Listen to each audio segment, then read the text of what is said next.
గురించి స్మాల్గా మాట్లాడుకుందాం. చిన్నగా షార్ట్ డిస్కషన్. ఇప్పుడు మనం బేసికల్లీ చైనా మనం కంపేర్ చేసుకుంటే మన దగ్గర జనాభా ఎలాగో చైనాలో కూడా జనాభా ఎక్కువ. మనం అయితే ఇక్కడ ఎంత డిసిప్లైన్డ్గా ఉంటామో మీకు తెలిసిందే. ఇప్పుడు చైనా వాళ్ళు కొంచెం డిసిప్లైన్డ్గా ఉంటారు, వాళ్ళు కొంచెం చాలా డిసిప్లైన్డ్గా ఉంటారని వింటాం. సో మీరు ఏమంటారు అసలు వాళ్ళ డిసిప్లైన్ ఎలా ఉంటుంది? వాళ్ళు కూడా ఇలాగే విచ్చలవిడిగా ఎక్కడ పడితే అక్కడ మీరు అన్నట్టు డస్ట్బిన్ లాగా చెత్త ఎక్కడ పడితే అక్కడ పాడేసి ఎక్కడ పడితే అక్కడ మూత్ర విసర్జన చేసి ఇలాగే ఉంటారా? వాళ్ళు కొంచెం బాగుంటారా? తండ్రి స్ట్రిక్ట్గా ఉంటే పిల్లలు స్ట్రిక్ట్గా పెరుగుతారు. అంటే తల్లిదండ్రులు ఎలా నేర్పిస్తే పిల్లలు చిన్నప్పటి నుండి పిల్లలు కూడా అలానే ఒక ఏజ్ వచ్చే వరకు అలానే సిస్టమేటిక్గా ఉంటారు. అందరు పిల్లలు ఒకేలాగా ఉండరు కదా. ఇప్పుడు పండిత పుత్ర పరమశుంఠ అనే ఒకటి ఉంటుంది. పండిత పుత్రుడు అయినంత మాత్రాన వాడు గొప్పవాడు అవ్వాలని ఏం లేదు.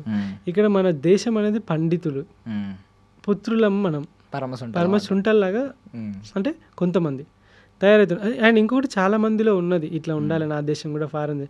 ఎందుకు నేను నా దేశం గురించి వీళ్ళని ఎందుకు అంత క్రిటిసైజ్ చేసి ఎప్పుడైనా ఒక వీడియోలో మాట్లాడినా అంటే, ఇప్పుడు మనము ఒక దేశం పక్క దేశానికి వెళ్ళినప్పుడు మనకన్నా చిన్న దేశం, మనకన్నా రీసోర్సెస్ తక్కువ అండ్ మనకన్నా తెలివి తక్కువ ఉన్న వాళ్ళందరూ ఎంత నీట్గా ఎంత క్రేజీగా బ్రతుకుతున్నారు. ఆ లైఫ్, ఆ క్వాలిటీ ఆఫ్ లైఫ్.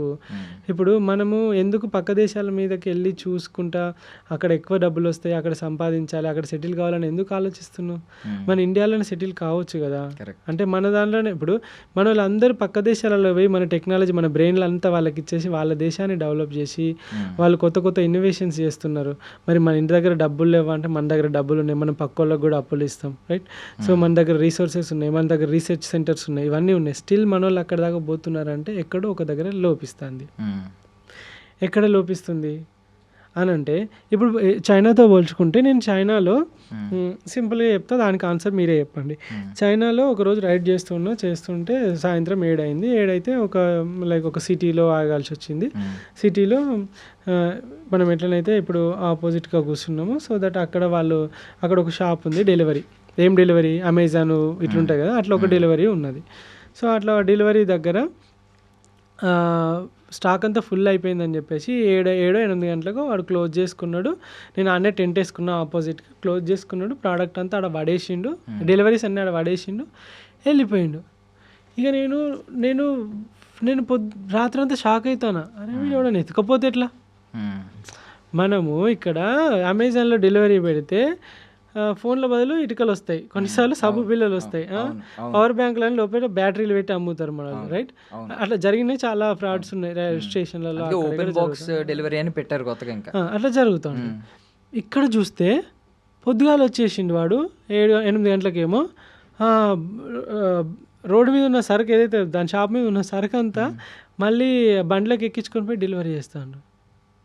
ఓకే, నమ్మకం అది ఏంటో. మన ఇంటి ముందట పాల ప్యాకెట్లు అయితే పాల ప్యాకెట్లు మాయమైతే చాలా సార్. అంతెందుకు మీకు అంటే ఇలాంటి కేసెస్ కూడా విన్నాం. ఫుడ్ డెలివరీ యాప్స్లో కూడా కొన్ని కేసెస్ ఏమన్నాం అంటే వాళ్ళు ఓపెన్ చేసి తినేసి డెలివరీ చేశారు అనే కంప్లైంట్లు కూడా విన్నాం. ఉంటారు ఎక్కడో ఒక దగ్గర కొన్ని ఇలాంటి నమ్మకం లేని మాట్లాడినాం. అంటే మనం ఇంట్లో లేకపోతే, నేనే ఇప్పుడు నాకు డెలివరీ వచ్చింది, ఎవరికో డెలివరీ ఇంట్లో వాళ్ళకి ఇచ్చేయని చెప్పి ఫోన్ కన్ఫర్మేషన్ కోసం వాళ్ళకి ఒకసారి ఫోన్ ఇవ్వి అని చెప్పి అడుగుతాం. అంటే మన మీద మనకున్న నమ్మకం అంతా మన దగ్గర. సో మీరు ఆలోచించండి. ఇప్పుడు చెప్పండి, ఇప్పుడు చైనా మనంతనే ఉంటుంది, మన పాపులేషన్ ఎక్కువ అని అంటాం కదా. చైనాలో కూడా పాపులేషన్ ఎక్కువనే ఉంటుంది, భూమి పెద్దదే మనకన్నా. సో ఆల్మోస్ట్, కానీ అక్కడ అందరు జనాలు బతకలేరు, ఉన్న కన్నే కుప్పలుగా బతుకుతారు. ఇప్పుడు ఒక అపార్ట్మెంట్ చూసుకుంటే, ఒక సినిమా థియేటర్ చూసుకుందాం, మనం ఫారెన్ థియేటర్స్ మన థియేటర్స్కి మనము చేసుకుందాం. సో చాలా గలీజ్గా ఉంటాయి. మన ఎట్ ద ఎండ్ పోయే వరకు ఒకడు సీట్ కింద ఉంచుతాడు, డిఫరెంట్గా ఉంటుంది కదా. సో మీరు గమనించండి. సో ఎక్కడ లోపిస్తుంది ఇదంతా అని అంటే, ప్రజలు, గవర్నమెంట్. ఇప్పుడు అంటే మన దగ్గర రూల్స్ లేవా అంటే ఉన్నాయి. హెల్మెట్ పెట్టుకోకుండా ఫైన్ అయ్యారా?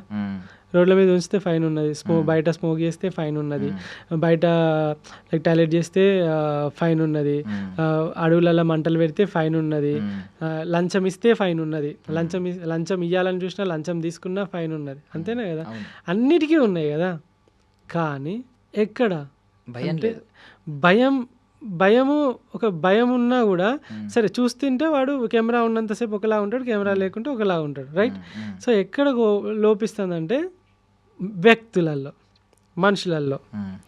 నేను ఒక్కరిని పోతే ఏమొచ్చిందిలే, నేను ఒక్కడిని ఉంచితే ఏమొచ్చిందిలే, నా ఒక్క బైక్ ఒక్కసారి ట్రాఫిక్లో కెమెరాలు ఉన్నావంటే నువ్వు 80 స్పీడ్లో పోతావు, కెమెరాలు లేవంటే 130లో పోతావు. పొలిటీషియన్ కొడుకు అయితే నీ ఇష్టం ఉన్నట్టు పోతావు. అంటే ఇక్కడ బయట జపాన్లో నువ్వు సీఎంఏగా, నువ్వు పిఎంఏగా, నువ్వు కోటీశ్వరం, నువ్వు ఎవ్వనివన్నాగా ఒక రెస్టారెంట్లోకి వెళ్ళిపోయినావు అంటే నీకు ఆకలిని చూస్తారు, కడుపులో తిండి పెడితే పోతారు. మన దగ్గర వచ్చే వ్యక్తిని బట్టి అక్కడ రెస్పెక్ట్ మారుతూ ఉంటుంది. అంటే ఆ క్యాడర్ని బట్టి ఇప్పుడు ప్రతి ఒక్కరు ఈవెన్ ఇప్పుడు గవర్నమెంట్ ఎంప్లాయ్ అయితేనే బిడ్డనిస్తా అని ఒకళ్ళు కూర్చుంటారు.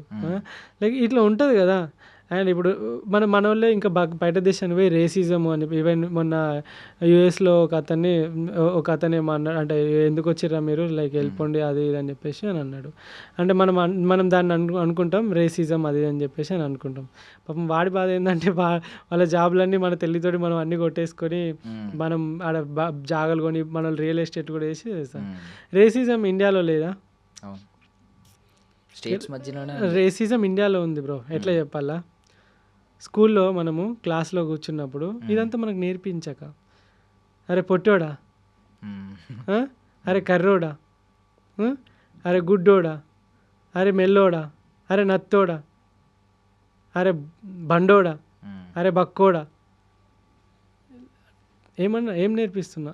డైరెక్ట్ అదే కదా రేసిజం అంటే. లైక్ వాడి యొక్క అవయవ లోపము లేకుంటే వాడి యొక్క లోపాలు లేదా, అరే కులపోడా, క్యాస్ట్ విషయంలో రేసిజం, తక్కువడా ఎక్కువడా, రైట్ అంతేనా? డబ్బుల విషయంలో రేసిజం, అరే పేదోడు వాడు, బిచ్చపోడు వాడు, ఆటో తోలుకుంటోడు వాడు, డెలివరీలు చేసేటోడు వాడు, డిగ్నిటీ ఆఫ్ లేబర్ కూడా లేదు కదా. అంటే నువ్వు ఇక్కడ మొత్తం నువ్వు రేసిజం చూసుకొని అవన్నీ చూపెట్టుకొని ఫారెన్కి వెళ్ళేసి అక్కడ నాకు రేసిజం ఉండొద్దు, నన్ను చూడొద్దు, నన్ను అట్లా అనొద్దు అని అంటే అది ఎట్లా నడుస్తుంది? నువ్వే ఇక్కడ